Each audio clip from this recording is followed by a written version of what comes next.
Hi guys, this is Mike and this will be a shootout between the MXR 10 band EQ and the Joyo band controller R-12. We will talk about their pros and cons and I will tell you which one I like more at the end of this video. But why use an EQ pedal in the first place? Well, most of the amplifiers we are using today have three tone controls, right? Bass, mids and treble most of the time. Sometimes, if we are lucky, we also get a fourth one, a presence control. But as you can imagine, 3 or 4 tone controls are a pretty general, a pretty unprecise way to set your tone, while a 10 band EQ, like one of these here, these are like precision instruments, like scalpels, if you will, to really sculpt and shape your sound. For example, if you have an unpleasant frequency peak at, let's say, 8000 Hertz, you can dial it out easily with one of these faders here, right? Or maybe you do have a distortion pedal that sounds quite good, but you wish it actually had more of a scooped sound. Well, these pedals will do the job. Also, these pedals are great tools for, let's say, special effect sound. So, for example, for the famous broken radio sound, right? Also, you can use these pedals to amplify or equalize, rather, the differences of different guitars when you play a live show.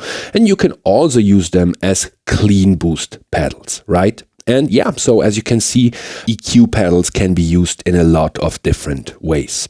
And so yeah, let's actually talk about these two candidates here. And let's start with the MXR. This one is $160 according to sweetwater.com, while the Joyo band controller R-12 is $90 and you can get this from Amazon.com. Both of these pedals have a true bypass, which I tested and which works as advertised, and both of them have 10 EQ faders, right? Starting in sub-bass territory at 31.25 Hertz, going up all the way to 60,000 Hertz or 16 kilohertz. Both of these pedals also deliver 12 dB of boost or cut per band, and the Joyo has a volume control on the right side here that also delivers up to 12 dB of boost. As you can see on the MXR, we actually have 2 gain or volume controls. One is the input gain and the other one is the output gain or volume, and both of these deliver up to 12 dB of boost. So in theory, you have up to 24 dBs of boost at your disposal. The MXR also has a second output, which comes in super handy if you want to split your signal.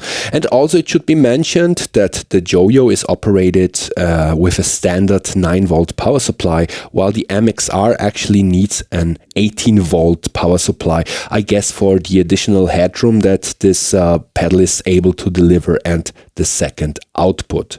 It has to be noted that you cannot operate these pedals with a battery. That is not possible. But the cool thing is, on the MXR, actually, there is a power supply that comes in the box, which you don't have to pay for.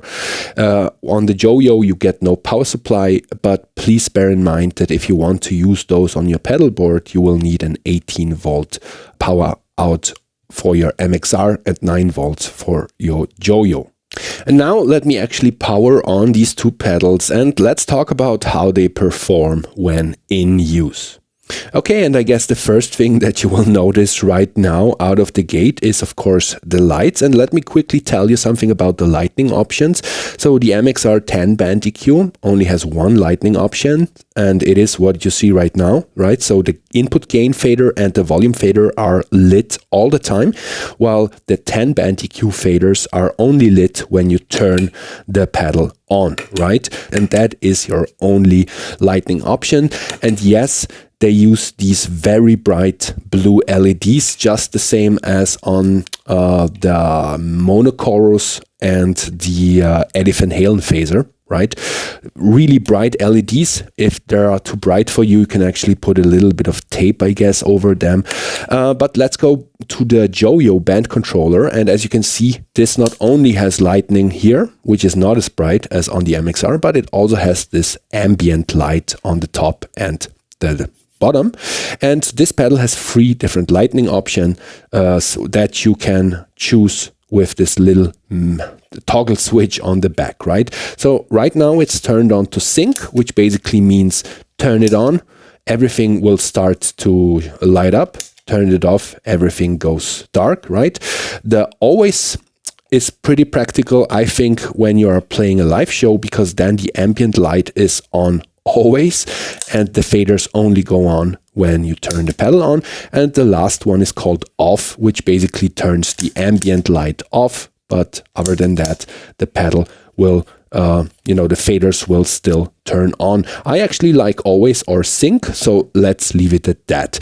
And now let's actually listen to some sounds, or let's make, some technical tests, because I want to show you how much noise these pedals produce. And for this section of the video, I actually suggest that you take good headphones, because now we're testing the clicking or switching sounds and the background noise of these pedals. And there's something that I want to show you. So yeah, basically both of these pedals are set totally flat, right? There's no boost or cut anywhere. And we'll turn on the Joyo and then the MXR and listen closely to the clicking or switching sound and the background noise, right? So here we go.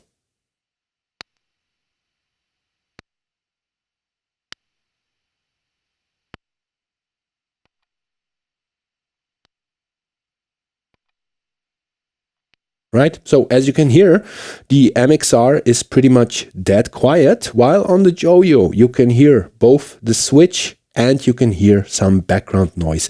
To show you that even better, I will boost all the faders except for the volume, of course, right? Let's boost everything up to max, right? And let's do this again.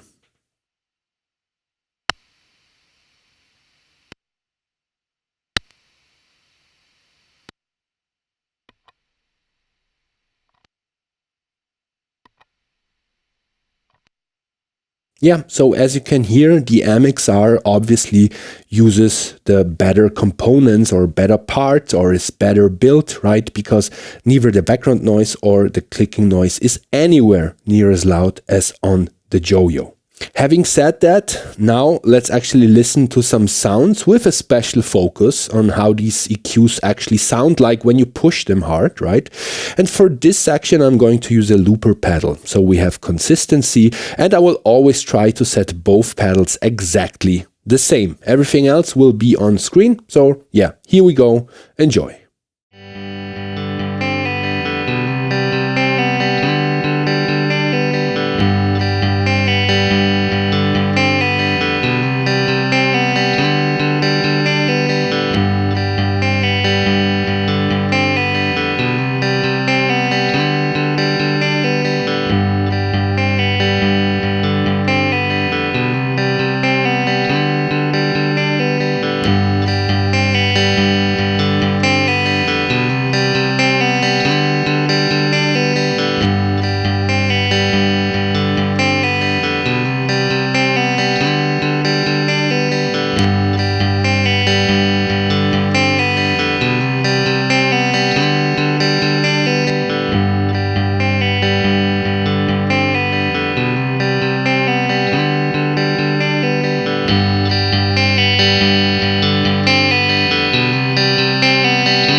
Okay guys, so welcome back. Now that we actually heard these pedals in very experimental like settings, I actually want to tell you my experience working with them.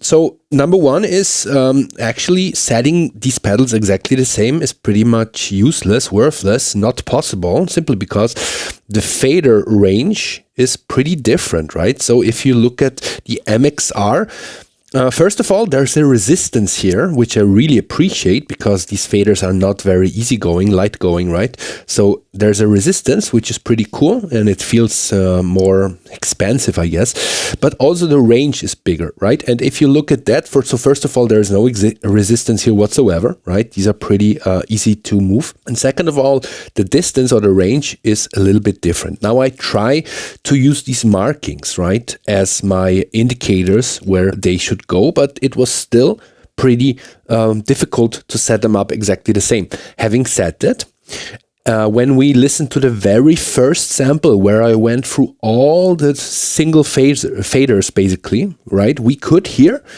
that they actually do sound pretty different. And I actually felt on that first sample that the Joyo had more grip on the frequencies themselves, right?